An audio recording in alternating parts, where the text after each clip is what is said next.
இத பாரு, அப்பாவோட கனவை நிறைவேற்ற போறோம்ல, வீடு கட்ட போறோம் நாம. இப்பதானேமா நீ சந்தோஷமா இருக்கணும். நீ எதுக்கு கவலைப்படுற? ஆனா உங்க அப்பா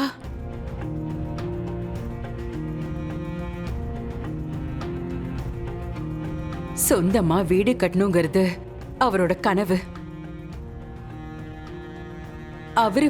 அவரு கையால ஒரு செங்கல் எடுத்து வச்சு பூஜை போட்டு ஆரம்பிச்சாதான் மனசுக்கு நிறைவா இருக்கும்.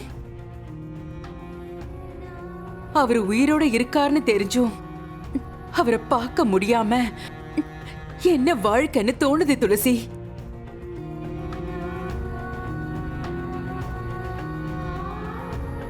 அங்கிள், நீங்க ஒருத்தர் தானே எங்க அப்பாவுக்கும் எங்களுக்கும் இடையில இருக்கீங்க. பாத்தீங்களா அம்மாவோட நிலைமைய? எப்படியாவது அப்பா கிட்ட பேசி அவரை வர சொல்லுங்க அங்கிள்.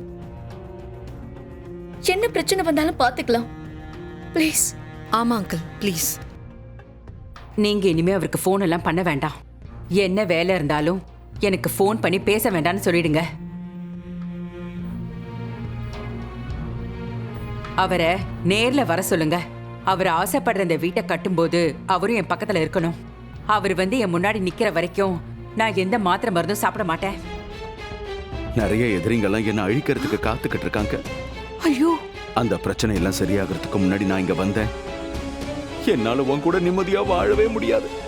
ஐயோ, ஏதாவது ஒரு பிரச்சனை நீ என்ன அப்புறம் கூட்டிட்டு போயிடுவாங்க லட்சுமி. தபார், உங்க கூட எல்லாம் இருக்க முடியலையேங்கிற அதே வருத்தம் எனக்குமே இருக்கு. ஆனா நான் உனக்கு சத்தியம் பண்ணி கொடுக்கறேன், இது ரொம்ப நாள் நீடிக்காத. சீக்கிரமே நான் நம்ம வீட்டுக்கு வந்துடுவேன். உன்னோட சேர்ந்தோ நம்மளுடைய பிள்ளைங்களோட சேர்ந்தோ புது வாழ்க்கையை ஆரம்பிக்கலாம். ஆமா, உனக்கு உடம்பு சரியில்லைன்னு கேள்விப்பட்டேன். நீ சாப்பிடாம இருக்காத லட்சுமி. கண்டிப்பா சாப்பிடணும். என்ன, நீ ஒழுங்கா சாப்பிடாம இருக்கிறதுனாலதான் இப்படி மயக்கம் போட்டு விழற. லட்சுமி, நான் உன் பக்கத்துல தான் இருப்பேன். நீ நினைக்கிற தூரத்துல தான் நான் இருப்பேன். ஏங்க, நீங்க ஆசைப்பட்ட மாதிரியே உங்க கனவு வீட்டை நாங்க எல்லாரும் சேர்ந்து கட்ட போறோங்க. இத பாருங்க, இனிமே நீங்க எங்கேயுமே போக கூடாது. உங்க கண்ணு முன்னாடிதான் அந்த வீட்டையே நாங்க கட்டணும். நீங்க இங்க தாங்க இருக்கணும். வந்துருங்க, அதாங்க என்னோட ஆசை. லட்சுமி, இப்பதானே சொன்னேன், நான் உன் கூட சேர்ந்து வாழணுங்கிற என்னுடைய கனவு, என்னுடைய நினைப்பு எல்லாமே அந்த வீட்டில தான் நடக்கும். நீங்க என்ன பார்க்கலனாலும் நான் ஏதோ ஒரு வகையில நான் உங்களை பார்த்துக்கிட்டு தான் இருக்கேன். நான் வந்த விஷயத்த சொல்லிடுறேன். எதுவா இருந்தாலும் சுப்பிரமணிய கிட்ட சொல்லுங்க. அவன் நம்ம 2 பேருக்கு பாலமா இருப்பான்.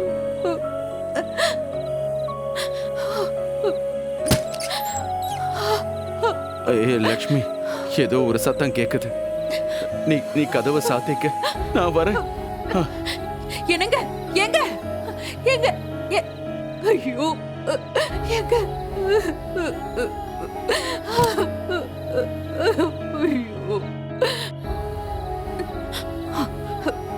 நேத்து ராத்திரி கூட அவர் என்ன பார்த்து பேசினாரு.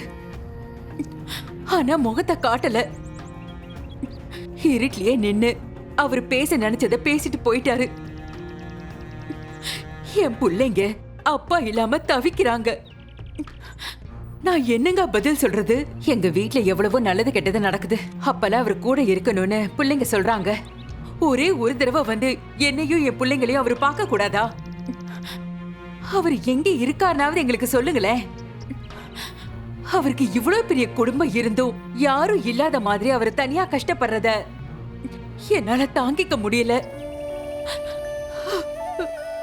அவரு கூடவே இருக்கணும். அவருக்கு 3 வேளையும் வாய்க்கு ருசியா நான் சமைச்சு போடணும். அவரை நான் நல்லபடியா பாத்துக்கணும்னு நினைக்கிறேங்க. தயவு செஞ்சு அவரை எனக்கு. என்னம்மா நீங்க அழாதீங்கம்மா. தயவு செஞ்சு அவர் என்ன பார்க்க சொல்லுங்க. அட்லீஸ்ட் போனாவது பண்ணி என்கிட்ட பேச சொல்லுங்க. இப்போதைக்கு எங்களுக்கும் அவருக்கும் தெரிஞ்ச ஒரே ஆள் நீங்க தான். நீங்க போய் பார்த்து அவருக்கு இந்த தகவலை சொல்லுங்க. அவரால வர முடியலனா அவர் எங்க இருக்காருன்னு சொல்லுங்க. நாங்களாவது போய் பார்க்கறோம். தயவு செஞ்சு நீங்க எனக்கு இந்த உதவியை பண்ணுங்க.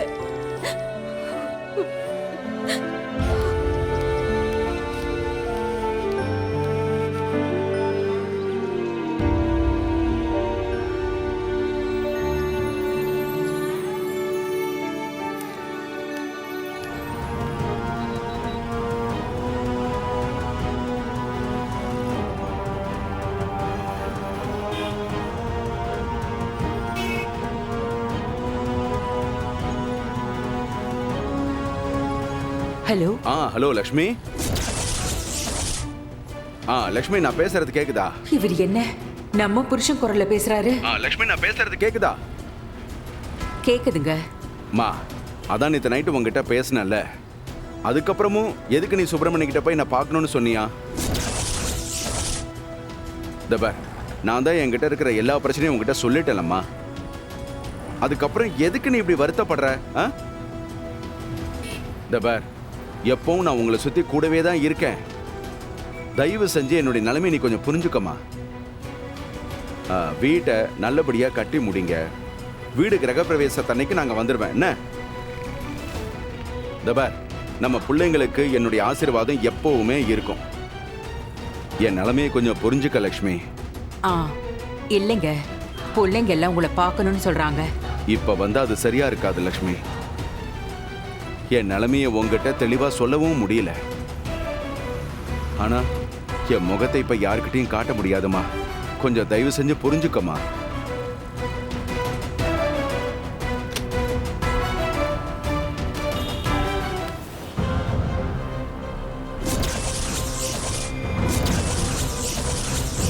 உனக்கும் அஞ்சலிக்கும் டைவர்ஸ் வாங்கி கொடுத்துட்டு என் பொண்ணுக்கு ஒரு நல்ல மாப்பிள்ளையா பார்த்து கல்யாணம் பண்ணி வைப்பேன்டா.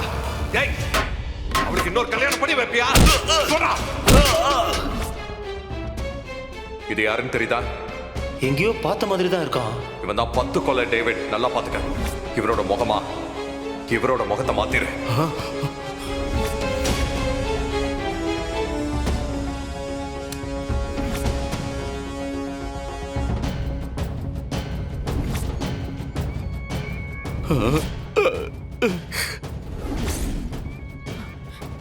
யாரு இவரு? உங்க அப்பாவா? அப்பா இல்ல இல்ல, நான் நம்ப மாட்டேன்.